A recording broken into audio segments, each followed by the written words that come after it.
Y ahora les cuento que, bueno, esta tarde, a partir de las 5:30, la periodista Rosa María Calaf dará una conferencia en el Salón de Actos de la Politécnica, de la Escuela Técnica Superior de Ingeniería de Algeciras, acompañada por el periodista y escritor algecireño Juan José Tellez. Rosa María Calaf ha sido durante décadas, por así decirlo, la cara conocida de muchas generaciones de españoles que tenían interés y, bueno, que querían informarse de lo que estaba ocurriendo, por ejemplo, en la antigua Unión Soviética, en Asia, en Estados Unidos o incluso también en el Vaticano, entre otros lugares, por nombrar solo algunos. Ha informado para Televisión Española desde 93 países sobre política, economía, conflictos, catástrofes naturales, cultura o sociedad.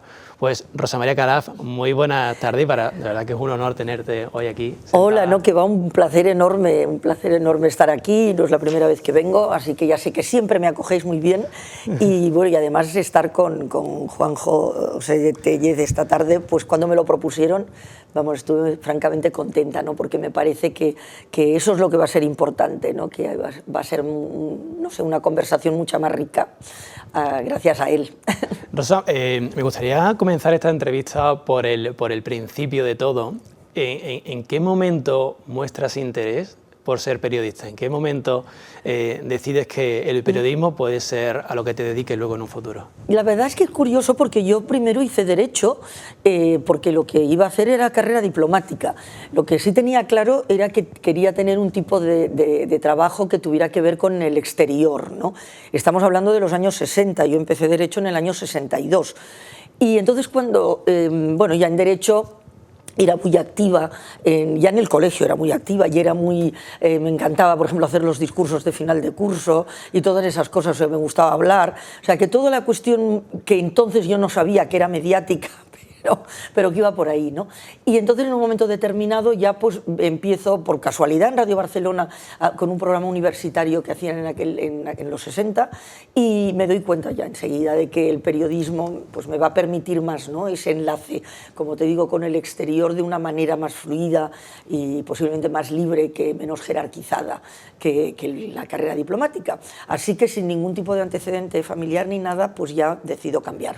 He leído que en el año 1970 comienzas a trabajar en Televisión Española.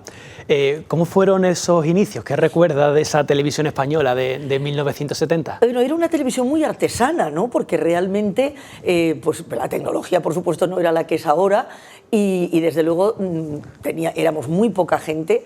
Yo empecé en los estudios de Miramar, era la única mujer, porque fui la primera en Miramar, en Madrid estaba ya la querida Carmen Sarmiento, pero yo en Barcelona no, y entonces por tanto era bastante complejo, ¿no?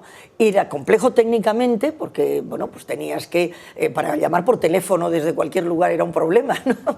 Por lo tanto era todo muchísimo más lento, pero también es verdad que al ser más pequeño era, digamos que el contacto humano, la colaboración, el compañerismo, todo eso era muy, muy importante. Y yo tengo un recuerdo extraordinario de los compañeros de Barcelona, que fue con los primeros, ya digo, que me topé, y teniendo en cuenta que era abrir camino en un ámbito muy masculino, en el que, ya como digo, no había mujeres, y entonces, bueno, pues la acogida era importante, y la persona que bueno, decidió darme la confianza, que fue José Joaquín Marroquí, que era un gran conocedor de los medios de comunicación, fue el que trajo a Joaquín Soler Serrano, que los más mayores sabrán de quién hablo, ¿no? Lo trajo de América, etcétera, pues fueron mis grandes maestros. Así que tengo unos recuerdos buenos, pero por otra parte difíciles, porque luego ya me fui a Madrid, porque en Barcelona no se hacía información internacional, y la verdad es que era complicado estar, pero después era todavía más complicado conseguir los temas que querías conseguir, ¿no? Que no te mandaran a hacer desfiles de modas y inauguraciones de parques, ¿no? Luego hablaremos de eso, del papel de la mujer en el periodismo de aquella época y en el papel de la mujer en el periodismo de ahora. Pero participas posteriormente, si no me equivoco, en la creación de la Televisión Autonómica de Cataluña, de la TV3, y luego vuelves a la Radio Televisión Española, y ya es cuando eres corresponsal en Nueva York, abres las corresponsalías de Moscú, Buenos Aires, Roma, Viena, Hong Kong y Pekín. Me gustaría preguntarte, de todos estos destinos que acabo de nombrar, ¿en cuál has sido más feliz? Qué difícil, Dios mío. Una pregunta Qué difícil. complicada. Sí, sí lo es porque hay dos vertientes, aunque para mí el periodismo y la vida, mi vida, es lo mismo, ¿no? Son dos caras de la misma moneda, pero es verdad que en algunos lugares personalmente ha sido fantástico, mucho mejor, y desde luego ahí tengo muy claro que Italia y Argentina, o sea, Sudamérica, pero Argentina fundamentalmente, pues son los dos lugares donde personalmente me he sentido más a gusto, ¿no?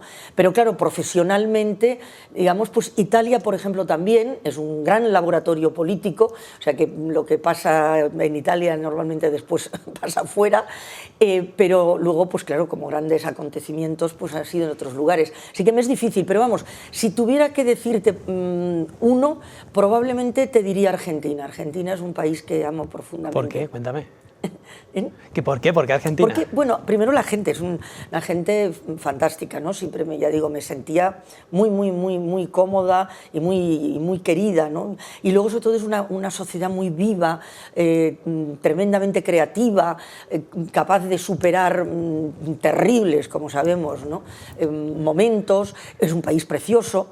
Y luego, pues, también la localización, digamos, te permite ir a lugares que también eran muy interesantes, y el momento que viví, pues supongo que también tuvo que ver, ¿no? Que fue esa recuperación de la democracia, el fin fue posterior al juicio a la dictadura. Bueno, pues realmente había un total ahí, ¿no? Que me produjo, ya digo, una enorme satisfacción. Hablamos de felicidad, Rosa María, pero también el periodismo muchas veces es contar desgracias, ¿no? Has contado el accidente de Chernóbil, la guerra de Chechenia, el tsunami de Indonesia, por nombrar algunos. ¿Cuál dirías que ha sido la peor noticia que has tenido que contar?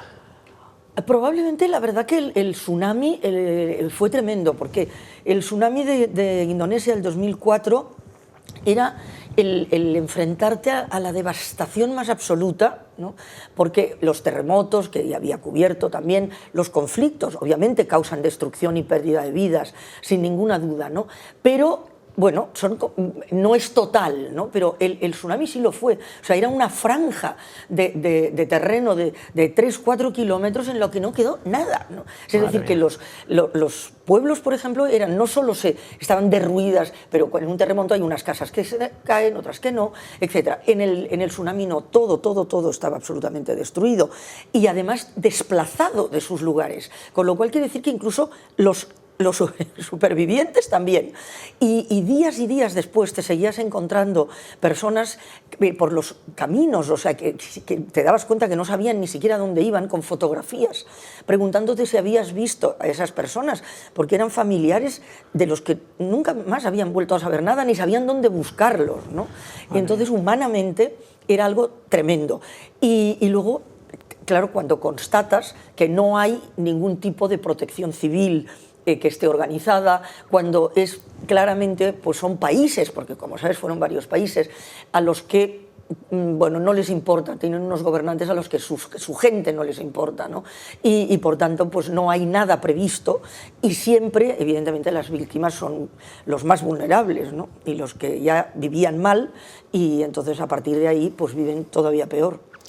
En los 40 años de profesión, Rosa María, ¿en algún momento has visto peligrar su vida en algún destino? Sí, bueno, claro, porque estás en circunstancias donde tú no controlas la situación, ¿no? Es obvio que la seguridad completa nunca existe, ni aquí ni en ninguna parte. No, pero si estás, evidentemente, en una situación, por ejemplo, incluso en un terremoto, en un post-terremoto, tú llegas siempre después, pero suele haber réplicas continuas, ¿no? Y recuerdo concretamente en el de México del 85, creo que fue, bueno, pues ahí nos pilló una réplica de esas que literalmente tienes que correr muchísimo y vas viendo cosas que se caen a tu alrededor, ¿no?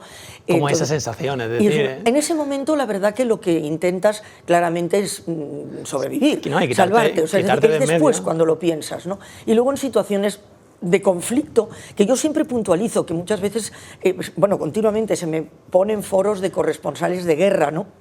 Yo siempre digo que yo no soy corresponsal de guerra, soy una corresponsal que me ha tocado cubrir guerras, porque han estallado o se han hecho estallar, para ser más precisa en el lenguaje, porque las guerras no estallan solas, pues se han hecho estallar en la zona que me tocaba cubrir, ¿no?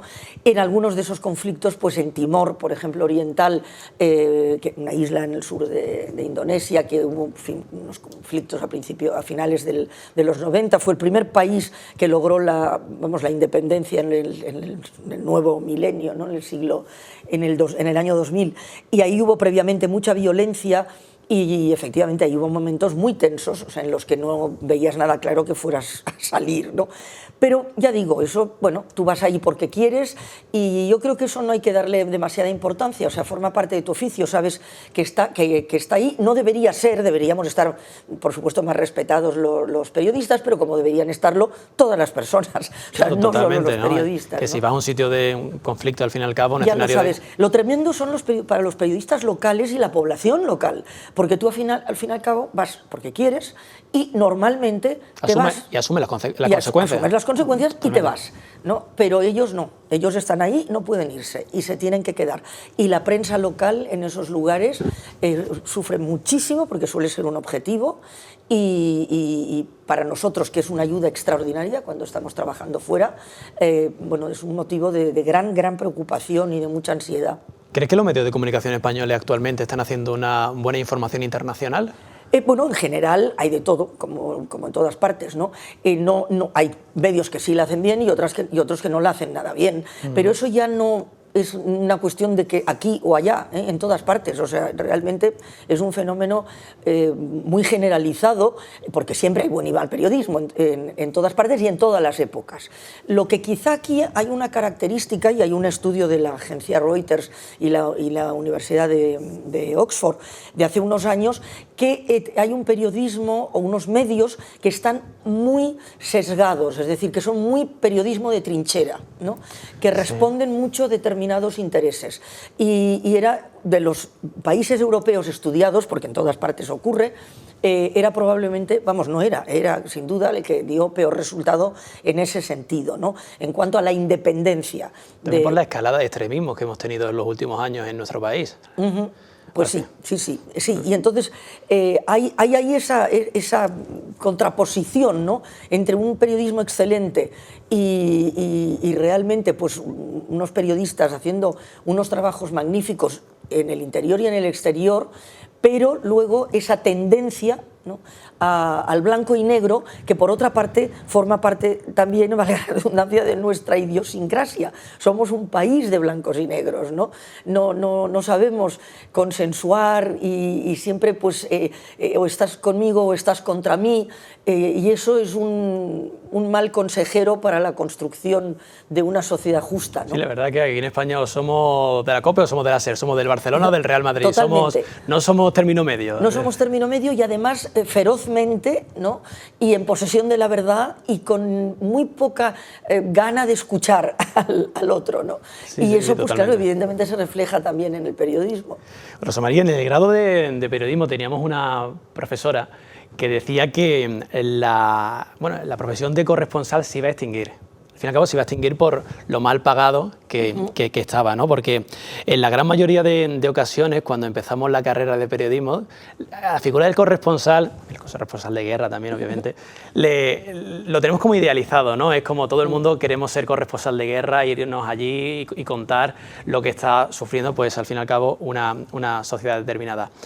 ¿Crees que realmente el corresponsal, por el tema económico, puede llegar a desaparecer y ser todo enviados especiales, como estamos viendo en la gran... Está desaparecido ya, o sea, quiero decir, tal como debe ser, porque los que están ahora no veas las dificultades tremendas que tienen para trabajar, porque realmente el corresponsal significa una persona que tiene que tener tiempo para trabajar, porque significa trabajar fuentes de confianza, significa trabajar territorios, ¿no?, y conocerlos, todo eso en este periodismo acelerado, que sobre todo, si hablamos sobre todo de la televisión, en las redes, ¿no? Pero que han arrastrado, no tanto a la radio, que ha conseguido mantener un poquito más ahí sus características, ¿no? Pero los demás han sido arrastrados por esta vorágine de que prime lo que impacta sobre lo que importa, lo inmediato, lo último siempre parece ser lo importante, cuando muchas veces no lo es. Es decir, hay una serie de factores que ahora pues difíciles no sé reseñarlos todos, ¿no? Pero eso va a una banalización del periodismo y a una idea de periodismo de usar y tirar, ¿no? Y eso es la idea contraria total a lo que es un periodismo de impacto, al fin y al cabo, lo que se está buscando. Efectivamente, ¿no? O sea, del acontecimiento, o sea, de informar de lo que está pasando ahora, pero claro, lo que está pasando ahora viene de algo y va hacia algo, ¿no? Entonces, si no se contextualiza, si no se sabe dónde está sucediendo, por qué está sucediendo, cuáles son las causas, ¿no? Y para qué está sucediendo, a dónde va todo eso, es muy difícil entenderlo. Y solo pasar por el acontecimiento, pues dice poco, ¿no? Y entonces eso hace que los corresponsales de ahora tengan una dificultad tremenda para realmente ejercer lo que es la función de un corresponsal, ¿no? No, y de hecho leí hace poco a un freelance que creo que estaba en Ucrania haciendo fotos por 30 euros. Claro, exactamente. Y sobre todo hay una cosa que quiero destacar, que en este momento realmente los que están salvando la información internacional en el mundo entero son los freelance. O sea, porque son los que arriesgan y efectivamente les pagan fatal, y sobre todo mujeres, porque en este momento me atrevería a decir que hay más mujeres en primera línea que hombres, y sin embargo la valoración suele ser muy distinta, suele casi sorprender, ¿no? Entonces hay unas disfunciones, ¿no? Unas distorsiones que claro, inciden claramente en la calidad de la información. Es imposible que nadie que tenga que hacer cámara, o sea, tiene que estar rodando, al mismo tiempo tiene que estar montando, enviando, si escribe, buscando las fuentes, comprando el billete de tren, tratando de vender su crónica para que alguien se la compre, puede hacer un buen trabajo. Hacen el mejor trabajo que pueden, y algunos maravilloso, pero realmente muy difícil. Precisamente sobre lo que me estabas comentando, he leído unas declaraciones que hiciste hace poco, creo que las recogí el diario.es, en la que asegurabas que se exige más a una mujer periodista que a un hombre periodista, y en especial en escenarios de conflicto o en alta política internacional. Es lo que me estabas comentando ahora mismo. Sí, claro. Siempre parece que ya hemos logrado, porque ahora efectivamente estamos ahí, ¿no? En número, ¿no? En cantidad, pero no en calidad muchas veces de los puestos, ¿no? Por supuesto no estamos en proporción lógica, ¿no? por la proporción que hay de población femenina y masculina en el mundo, y por el acceso que tenemos pues, en nuestros entornos a la universidad, al trabajo, etc. No hay una proporción lógica ni en la opinión ni en la dirección, ¿no? de los medios y de la información. En la ejecución, ya digo, sí, pero la valoración es distinta. O sea, es decir, si tú te fijas en las mesas de debate, en los seminarios, los cursos, etcétera, hay siempre más hombres que mujeres, cuando a lo mejor casi siempre en esos lugares de los que se habla hay más mujeres que hombres. Las fotoperiodistas, por ejemplo, hay unas fotoperiodistas magníficas. En este país tenemos, premiadas que trabajan para medios internacionales, etcétera. Y en cambio ves foros de fotoperiodismo en la que todos son hombres, ¿no? Entonces es muy difícil que tu trabajo se valore igual, y luego tienes muchas veces pues muchas más trabas para el acceso a todo, ¿no? Es decir, el hecho de que estés en una redacción no significa que tengas las mismas opciones, ¿no? que tus compañeros. Y luego, por otra parte, tienes ventajas también, ¿eh? O sea, que todo hay que decirlo, porque siendo mujer hay determinados ambientes, en países muy fundamentalistas religiosos, muy patriarcales, etcétera, donde puedes entrar en el ámbito de las mujeres, y ahí es donde te vas a enterar de lo que realmente pasa en esa sociedad, porque vives la cotidianidad, no el mensaje oficial, ¿no? Y ahí tú como mujer puedes llegar mucho más al fondo, no tienes impedimentos, es más difícil para un compañero hombre. Mujeres que han sido víctimas de abusos, que hay, como sabemos, lamentablemente millones y millones, que su cuerpo es utilizado como táctica de guerra, las violaciones en el Congo, en los Balcanes, en tantísimos lugares. Estas mujeres que han sufrido esos actos tremendos, ¿no? Y esas tragedias terribles, siempre te lo van a contar se van a abrir más con una mujer si realmente tú estás con un hombre, claro, verdaderamente interesada, y posiblemente también lo comprendas mejor, ¿no? No es ni que el periodismo de una mujer sea mejor que el de un hombre, sino que es distinto, y lo que quiere decir es que entonces amplías foco, teniendo ambas miradas, ¿no?, a la totalidad de la situación y a la totalidad del mundo, que el mundo es de los dos, ¿no? Y entonces es más completa la información. Si me está hablando de esto ahora, que esto está ocurriendo en la actualidad, supongo que en los años 80, los años 90, esas trabas por ser mujer también serían evidentes en muchos países donde tuviste que informar. Sí, por supuesto. Bueno, tenías anécdotas, por llamarlas de alguna manera, a diario, ¿no? O sea, el hecho de no poder entrar, ya digo, en muchísimos lugares, de personas que no querían que las entrevistases, ser entrevistadas por ti porque eras una mujer. Por ejemplo, en Irán, que un poco después de la llegada de Khomeini, pues bueno, conseguimos la entrevista, Televisión Española consigue la entrevista y la embajada con la mano derecha, ¿no?, de Khomeini, que era entonces el presidente del Parlamento, pero con la condición de, cuando se supieron que era una mujer, se insistió, etcétera, y bueno, dijeron que sí, pero con la condición de que yo no le mirara. O sea, nunca, o sea, yo lo tenía a él aquí y yo hablaba hacia allí. O sea, y él contestaba hacia allí, o sea, él tampoco me miraba a mí. Es ridículo, ¿no? Totalmente, pero bueno, o sea, en fin, este tipo de... Sí, ridículo y humillante, ¿no? Humillante, claro, totalmente. Porque realmente... Pero es un escalón que nunca logras subir, es decir, yo he planteado muchísimas veces, porque ahora últimamente ya aceptaban muchas veces las entrevistas, porque saben, precisamente porque hay tantas mujeres en primera línea, que si quieren hacer pasar su mensaje, tienen que aceptar que les entrevistes tú, ¿no? Entonces, si tú estás en su país, bueno, pues tú te pones la vestimenta requerida en el país por una cuestión de respeto, ¿no? Y entonces una de mis preguntas siempre era, yo estoy aquí y estoy vestida así, por respeto, en fin, a su país, ¿no?, cultura, y a sus costumbres. Claro. Costumbres más que cultura, pero bueno, y cultura, pero ellos siempre hablan de principios tradicionales, de la religión, etcétera, y no, en realidad son prácticas, ¿no? O sea, y nada más. Y todas las sociedades las hemos tenido que vencer. O sea, las mujeres de aquí hemos tenido que pasar por encima de muchas tradiciones, ¿no?, para poder realmente llegar a la libertad que podemos tener ahora, ¿no?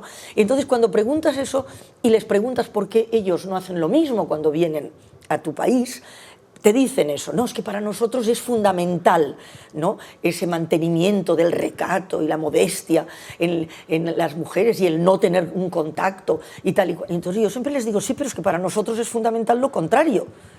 Y ahí se acaba la entrevista. Hombre, hay una lucha de... Claro, al fin y al cabo...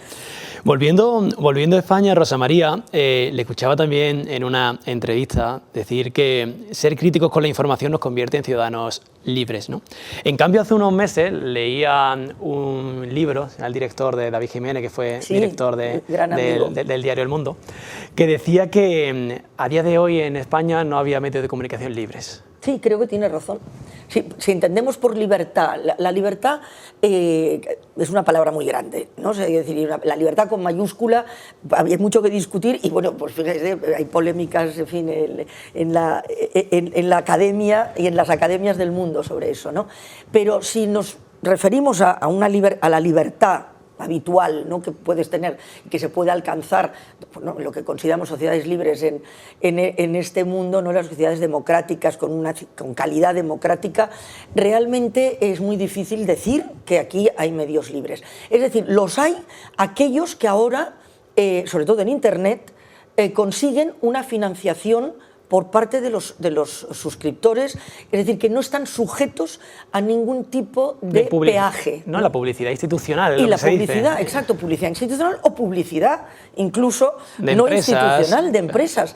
Porque en Televisión Española, yo recuerdo hace años, no tantos años, pero hace unos años, una importante marca de yogures que porque se hizo un reportaje sobre marcas blancas, retiró durante un tiempo, o sea, su publicidad, ¿no?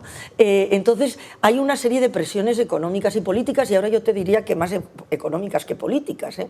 Y por tanto, es muy difícil decir que... Pero yo creo que no solo en España. Lo que ocurre es que cada país tiene su característica. Entonces, a mayor calidad democrática, mayor, evidentemente, es la calidad del periodismo, ¿no? Pero es un círculo, porque a mayor calidad periodística, también mayor calidad democrática. O sea, el periodismo es el nervio sensible de la democracia, ¿no? Por tanto, si hay un periodismo fuerte, riguroso, independiente, ¿no? Comprometido, honesto, evidentemente va a luchar por una buena calidad de la democracia, ¿no? Así que va muy interconectado, ¿no? ¿Qué consejo le darías a un joven periodista o a un alumno de periodismo actualmente en cualquier facultad de España que esté empezando a adentrarse en este mundillo y tiene idealizada la profesión también, la profesión también de corresponsal al fin y al cabo? ¿Qué le dirías? No, pues yo creo que es importantísimo tener sueños e ideales, ¿eh? Y hay que perseguirlos y hay que vencer los miedos para conseguirlos, pero que hay que pensar que hay frustración también en el camino y que eso enseña, ¿no? Y que hay errores y que eso también te enseña. Así que, bueno, pues me parece estupendo. Pero lo que les diría es que sigan adelante, pero sabiendo qué es el periodismo, es decir, qué quieren hacer dentro del periodismo. El periodismo es una profesión de servicio, una más, ¿no? Es decir, una profesión que debe proporcionarle al ciudadano el conocimiento, ¿no? Cabal, ¿no? Y insisto, independiente y riguroso de lo que sucede para que como ciudadano, ¿no? Pueda entonces formarse una opinión y que con esa opinión tome decisiones, ¿no?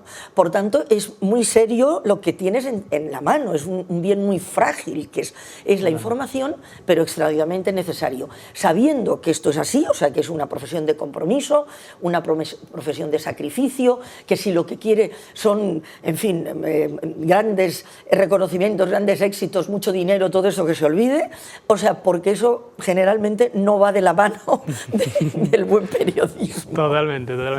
Rosa María, ya por último, y para cerrar ya la entrevista, hemos comentado anteriormente que abriste la corresponsalía en Moscú de Televisión Española, si no me equivoco, en el año 1987, y con todo lo que está ocurriendo ahora, Rusia, Ucrania, Rusia, ¿le ves solución a lo que está ocurriendo en Ucrania?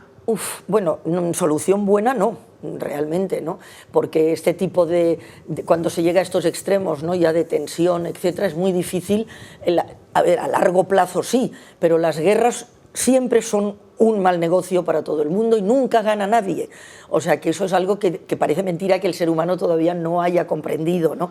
Es decir, que no tengamos una cultura de paz para resolver los problemas en lugar de una cultura de enfrentamiento para resolverlos, ¿no?